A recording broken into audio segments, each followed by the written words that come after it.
Selamat pagi, Bapak Ibu semuanya, saudaraku yang kukasihi dalam Tuhan. Kita kembali pagi hari ini mau merenungkan firman, mau menerima firman, dan saya percaya firman Tuhan, apalagi di musim masa-masa seperti ini, sangat-sangat kita butuhkan, Bapak Ibu semuanya. Mari sebelum kita menerima firman Tuhan, kita berdoa terlebih dahulu. Serahkan hatimu kepada Tuhan di pagi yang indah ini, di pagi yang baru ini, supaya jiwa kita disegarkan, supaya hati kita disejukkan oleh firman Tuhan dan hadirat Tuhan. Mari kita berdoa. Kami bersyukur Tuhan untuk pagi yang baru. Bukan cuma mulut kami ucapkan syukur, tetapi hati kami juga. Kami sangat bersyukur Tuhan, karena sampai hari ini kami masih diberi kesehatan, kami masih diberikan nafas hidup, kami masih diberikan oksigen tanpa oksigen bantuan. Dan kami tahu di masa-masa ini banyak teman-teman kami, banyak rekan-rekan kami yang membutuhkan oksigen. Tapi kami bersyukur Tuhan, Engkau yang memberi oksigen secara gratis kepada kami. Engkau yang memberikan udara yang segar. Kami tidak boleh lupa, karena kasih-Mu itu selalu baru tiap pagi. Dan kami pagi ini bersyukur kepada Tuhan. Kami bisa bangun dari tidur. Kami bisa berlutut di hadapan Tuhan. Kami bisa menyembah Tuhan kembali. Sebuah anugerah, sebuah berkat. Kadang-kadang kami hanya menganggap bahwa uang itu berkat ketika kami mendapatkan uang. Ketika kami mendapatkan banyak makanan, kami percaya itu, kami tahu itu berkat Tuhan. Tetapi kami lupa ketika kami bisa bangun pagi-pagi, ketika tubuh kami sehat, ketika kami bisa bernafas lega, itu berkat Tuhan yang kami tidak bisa lupakan. Dan kami ucapkan syukur kepada Tuhan. Terima kasih Tuhan, terima kasih untuk pemeliharaan-Mu sampai hari ini, untuk jemaat-Mu semua dimanapun mereka berada. Biar pagi hari ini kami sungguh alami sukacita di dalam hadirat Tuhan. Terima kasih Tuhan, walaupun banyak beban yang masih kami harus pikul, walaupun banyak masalah yang kami harus menyelesaikannya, tetapi kami tahu ada Tuhan di dalam hidup kami. Ada Bapa yang siap menyertai dan melindungi kami. Terima kasih Tuhan Yesus. Urapi hamba-Mu, urapi kami semuanya di dalam nama Yesus. Amin.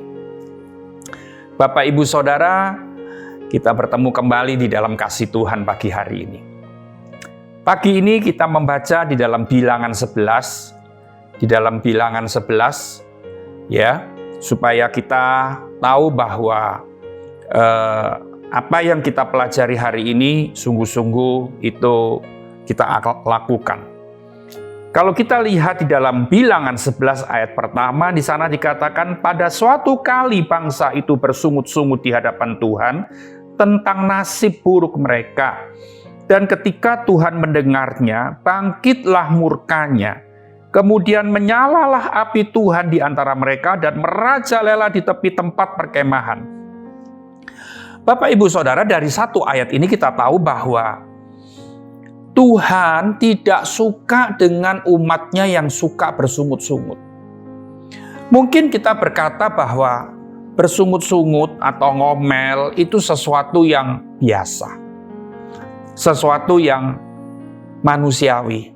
Memang saya setuju dengan kata-kata bersungut-sungut, mengomel itu adalah sesuatu yang manusiawi. Kita sebagai manusia, kalau kita mengalami sesuatu yang tidak sesuai dengan kehendak kita, sesuai dengan kemauan kita, kita bersungut, kita ngomel, itu sesuatu yang biasa. Tetapi hari ini kita tahu sesuatu yang biasa ternyata tidak biasa di mata Tuhan. Sesuatu yang biasa ternyata ini sesuatu yang luar biasa di hadapan Tuhan, dan ini merupakan sebuah dosa yang kita harus jauhi dan kita harus buang dari mulut kita, dari hati kita. Dari ayat 1 kita tahu bangsa itu, yaitu bangsa Israel, bersungut-sungut di hadapan Tuhan tentang nasib buruk mereka. Saudara, Bapak, Ibu semuanya, hari-hari ini mungkin banyak kita berkata, aduh nasibku kok seperti ini. Aduh dengan keadaan pandemi ini, dengan keadaan COVID-19 ini, nasibku jadi berubah. Ya, dulu kami hidup baik-baik, senang, lancar semua. Tetapi gara-gara COVID-19, apalagi di minggu-minggu ini ada PPKM darurat, semua toko tutup, semua usaha macet, dan semua bisnis juga mengalami kena dampaknya. Maka kita seringkali lupa dan kita seringkali secara otomatis kita suka bersungut-sungut, Bapak Ibu. Tetapi kita tahu dari ayat 1 dikatakan ketika Tuhan mendengar persungutan bangsa Israel, bangkitlah murkanya. Wow. Bangkitlah murkanya, kemudian menyalalah api Tuhan di antara mereka dan merajalela di tepi tempat perkemahan. Bapak Ibu Saudara, kita tahu bahwa bangsa Israel itu salah satu dosa yang dia suka lakukan, kelemahannya bangsa Israel adalah bersungut-sungut. Kita tahu dalam perjalanan dari Mesir ke tanah perjanjian itu memakan waktu mereka 40 tahun. Bapak Ibu Saudara. 40 tahun itu bukan waktu yang sedikit. 40 tahun adalah waktu yang sangat panjang. Padahal kalau mereka tidak mewarnai perjalanan mereka dari Mesir ke tanah perjanjian, itu jaraknya tidak terlalu jauh sampai 40 tahun. Tapi kenapa sampai 40 tahun? Karena mereka berputar-putar. Karena apa? Karena mereka bersungut-sungut terus sehingga perjalanan 40 tahun. Kalau normal itu cuma 40 hari. Bapak Ibu Saudara. Kalau normal itu cuma 40 hari, ini menjadi 40 tahun. Berapa kali lipatnya? Dan hari ini kita akan lihat ternyata Tuhan ini sangat membenci orang yang bersungut-sungut. Ya. Mungkin Bapak Ibu bilang gini, habis gimana enggak bersungut-sungut? Keadaan seperti gini. Semua macet. Semua susah sekarang. Ya. Kita lihat dari ayat 1, mereka anggap mereka mengalami nasib buruk dan mereka sangat layak, sangat normal, sangat manusiawi kalau mereka bersungut. Tapi Tuhan tidak mau seperti itu. Ya. Tuhan marah, murka, dan membakar tempat perkemahan mereka dengan apa? Dengan api. Bapak, Ibu, Saudara, hari ini kita akan belajar sebentar. Kenapa mereka bersungut-sungut? Ya, mereka pertama dalam perjalanan itu sering mengalami kehausan. Ya, sering mengalami kehausan. Mereka bosan makan mana. Kalau kita lihat di ayat 4, 5, 6, 7, dan 8 dan sebagainya, mereka merindukan makanan-makanan yang dulu mereka makan di Mesir, makan daging, ya, enggak bayar apa-apa. Mereka makan mentimun, semangka, bawang prei, bawang merah, bawang putih, dan semuanya mereka makan. Dan sekarang di dalam perjalanan itu mereka cuma melihat mana. Padahal mana itu adalah bukti pemeliharaan Tuhan yang kita tidak boleh lupakan. Bapak, Ibu, Saudara, di saat-saat seperti ini saya mau aplikasikan dengan kehidupan bangsa Israel. Di saat-saat seperti ini kita lihat ini susah. Ini zaman orang tidak bisa hidup tenang, ya, karena uang seret, karena perdagangan macet, karena kesehatan terganggu, saudara kita meninggal, keluarga kita meninggal, sahabat kita meninggal. Saudara banyak tahu bahwa hari-hari ini orang mati itu sampai antri. Ya Bapak Ibu, Saudara semuanya, saya punya jemaat meninggal karena COVID. Dia sampai nggak diapa-apain. Karena apa? Meninggalnya di rumah kan, karena rumah sakit penuh, dan tidak ada ambulans, dia isoman di rumah, dia meninggal di rumah, tidak ketahuan. Ya, dan setelah ketahuan meninggal, dia lapor ke RT, RW, dan untuk diteruskan ke dinas kesehatan untuk ambil mayat ini untuk bawa ke rumah sakit atau ini dan itu pun harus menunggu berhari-hari. Di saat-saat seperti ini, kita tahu bahwa ini alasan mengapa kita bersungut-sungut, mengapa kita ngomel dan sebagainya. Ya, tapi kita lupa bahwa seperti bangsa Israel, walaupun cuma makan mana, tapi sebetulnya itu bukti pemeliharaan Tuhan. Walaupun saat ini kita mengalami susah, banyak kesedihan, banyak kekurangan, banyak kebutuhan yang tidak terpenuhi. Tapi kalau kita mau lihat, ada penyertaan Tuhan di situ. Makanya tadi waktu saya berdoa tadi sebelum kita mendengar firman, kita berdoa dan itu doa yang yang keluar dari hati saya benar-benar Bapak Ibu. Saya mengucap syukur kalau saya bisa bangun, kalau tubuh saya nggak demam, kalau saya bisa bernafas lega, tidak pakai bantuan oksigen. Sekarang orang yang mau pakai oksigen, bantuan tabung oksigen susah setengah mati. Sampai akhirnya oksigen cari, belum ketemu, orangnya sudah meninggal dulu. Ya, jadi cepet-cepetan begitu. Sampai akhirnya kami gereja punya rencana untuk membeli tabung-tabung oksigen untuk kami berikan atau pinjamkan kepada pasien-pasien COVID yang membutuhkan oksigen. Karena saya sangat merasakan dia.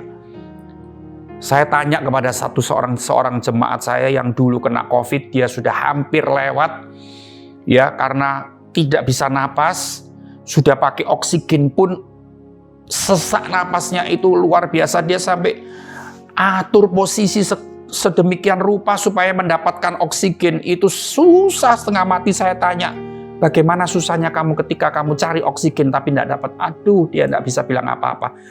Tapi Tuhan masih menyelamatkan dia kan. Nah, hari ini saya ajak Bapak Ibu semuanya gini, di tengah-tengah kondisi yang seperti ini, jangan pernah bersungut-sungut. Karena ketika kita mau mencari kebaikan Tuhan, kita masih ketemu kebaikan Tuhan. Kita masih ketemu kebaikan Tuhan. Ya Bapak Ibu Saudara. Jadi hari ini kita akan lihat, memang mereka bosan dengan mana, mereka haus, ya, mereka anggap ini nasib buruk yang mereka harus jalani di padang gurun itu. Tetapi kita tahu bahwa dalam keadaan yang bagaimanapun, jangan sampai kita bersungut-sungut. Bahkan Tuhan berkata, mengucap syukurlah senantiasa. Ya, itu Tuhan ngomong sama kita. Jadi dalam keadaan apapun senantiasa Tuhan ajar kita mengucap syukur. Karena ternyata ketika saya ngalami banyak keadaan yang buruk, banyak keadaan yang menyedihkan, banyak keadaan yang menggelisahkan, membuat kita merasa terancam dan sebagainya.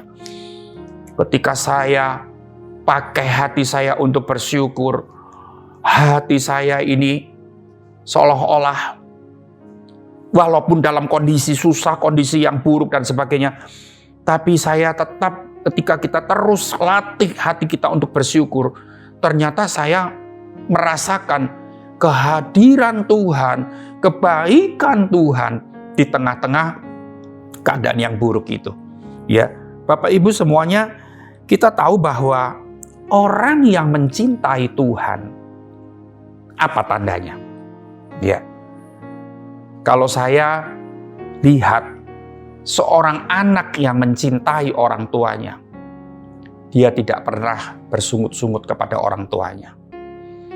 Dia tidak pernah ngomel, dia tidak pernah merasakan sesuatu yang tidak puas dengan orang tuanya. Saya pernah ngalami Bapak Ibu semuanya di tahun-tahun waktu saya kuliah dulu. Saya kuliah itu di Jogja, di kota Jogja, di Fakultas psikologi, ya. Waktu itu cita-cita saya. Dari SMP saya sudah bercita-cita ketika saya lulus SMA saya akan pergi ke kota Jogja kuliah di sana. Saya ambil bidang psikologi dan itu cita-cita saya dan saya sudah doakan selama SMA 3 tahun saya doakan dan ketika saya lulus jauh hari sebelum saya lulus saya sudah berkata kepada orang tua saya mau kuliah dan orang tua saya mengizinkan.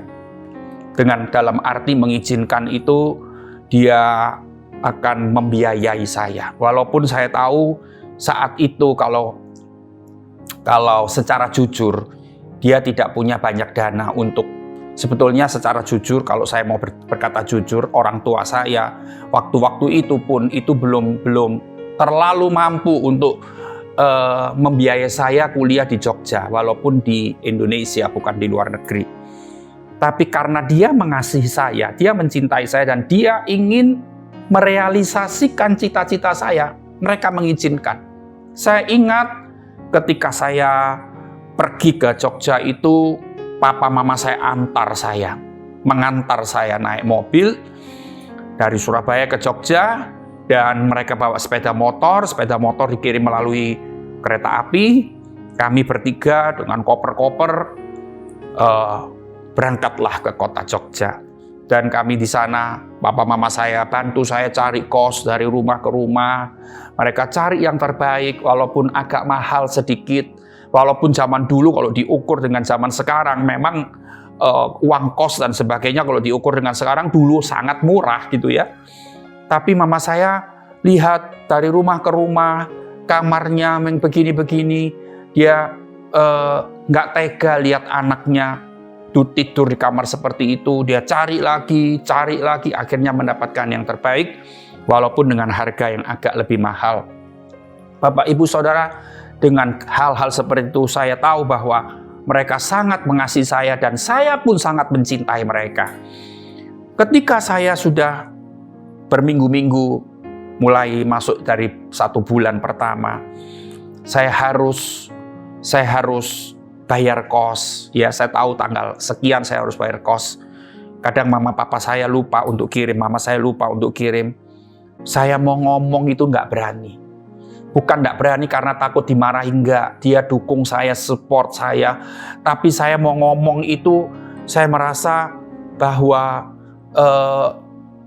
saya nggak tega. Minta duit sama mama saya untuk biaya kos, walaupun dia tahu dia harus bayar kos. Tapi dari pihak saya nggak tega mau ngomong. Tapi sudah waktunya bayar, nggak bisa nggak. Saya terpaksa telepon, Ma, ini sudah waktunya bayar. Ya, saya nggak ada rasa bersungut-sungut. Kok mamaku ini lupa? Kok mamaku ini nggak seperti teman-temanku? Nggak ada rasa begitu, Bapak Ibu. Tidak ada perasaan begitu.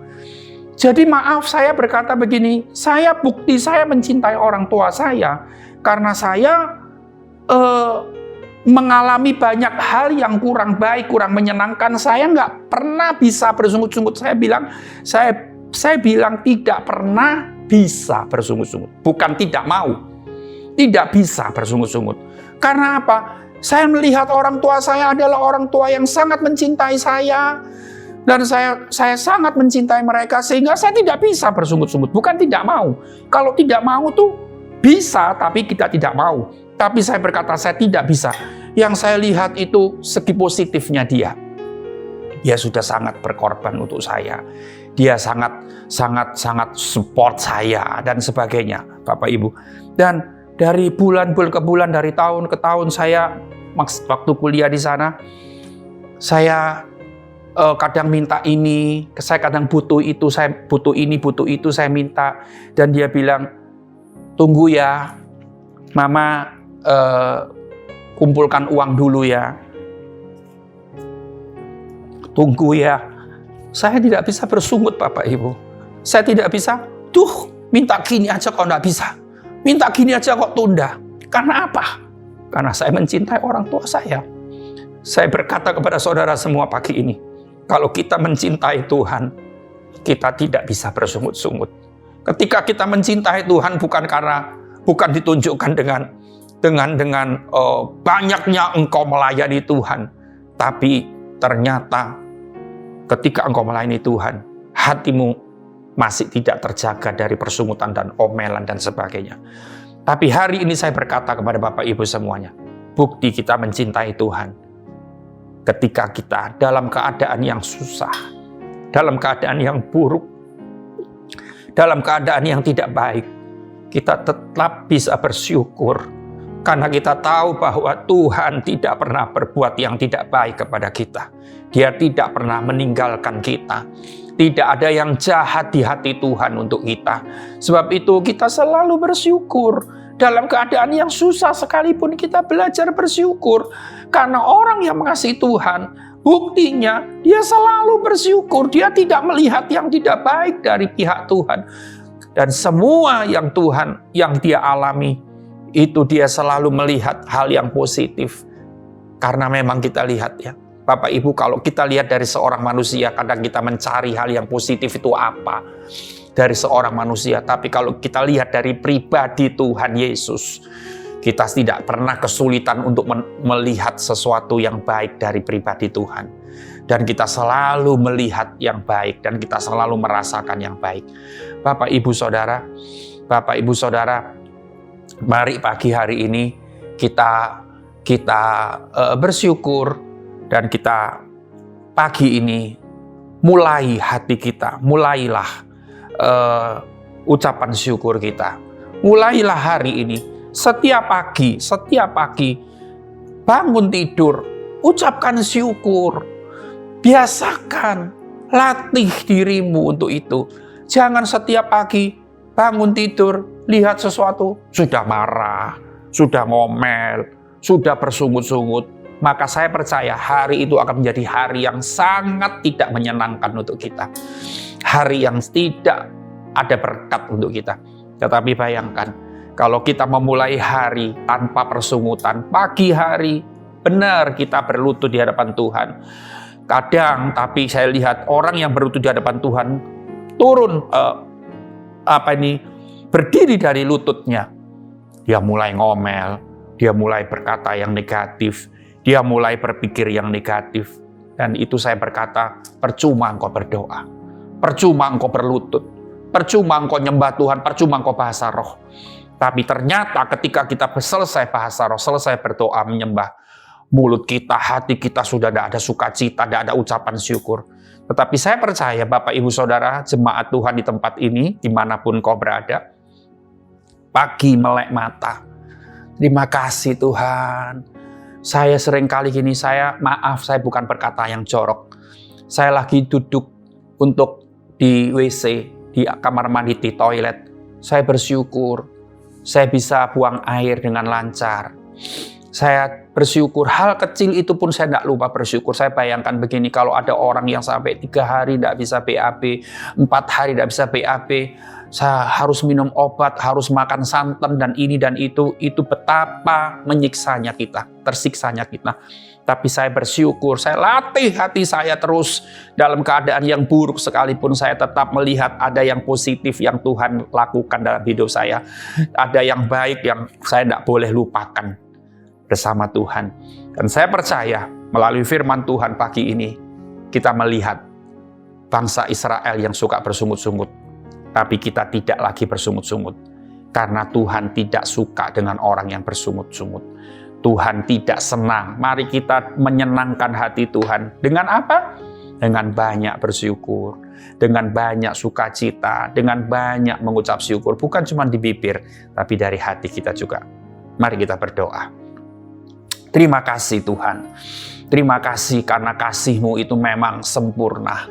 Karena kasih-Mu itu memang tidak terukur tinggi dalam lebarnya. Tuhan, itu bukan cuma secara teori kami berkata begitu, tapi kami sungguh mengakui dari hati kami betapa kasih-Mu itu tidak terukur. Dan kami percaya Tuhan, ucapan syukur itu selalu ada di hati kami. Dalam keadaan yang baik, dalam keadaan yang buruk, dalam keadaan yang tidak baik. Kami selalu merasakan ada kebaikan Tuhan di situ. Dan kami tidak mau lagi membiasakan diri untuk bersungut-sungut. Kami tidak mau membiasakan diri lagi untuk ngomel tentang ini, tentang itu. Tapi kami banyak bersyukur. Kami selalu mengucapkan naikkan syukur kami kepada Tuhan. Karena kami tahu Engkau Bapa yang baik, tidak ada yang menandingi kebaikan-Mu. Terima kasih Tuhan. Terima kasih hamba-Mu sekarang berdoa untuk semua jemaat-Mu. Kami berdoa untuk Tante Erna. Tuhan, di masa tuanya, di masa pandemi ini, pelihara hamba-Mu ini. Tuhan, dengan pelihara, dengan kesehatan, dengan nafsu makan, dengan tidur yang cukup, sehingga Tante bisa terus menjadi pendoa buat kami jemaat-Mu, jemaatnya. Dan kami tahu melalui kehidupan Tante Erna, kami percaya kehidupan kami semakin ditegakkan, diteguhkan dalam iman kami. Terima kasih Tuhan, lindungi kami semua jemaat-Mu. Kami tidak terpapar COVID-19, tapi tubuh kami tetap sehat. Antibodi yang ada dalam tubuh kami itu bekerja dengan normal, dengan sangat tinggi, karena hati kami selalu sukacita, ucapan syukur selalu melimpah-limpah dari hati kami. Itu yang membuat imun tubuh kami semakin tinggi, dan tubuh kami semakin bisa melawan virus-virus yang ada di sekitar kita, Tuhan, sekitar kami. Terima kasih Tuhan Yesus buat kebaikan-Mu. Tuhan Yesus memberkati kita semua. Dalam nama-Mu kami berdoa. Amin. Tuhan Yesus memberkati semuanya. Amin.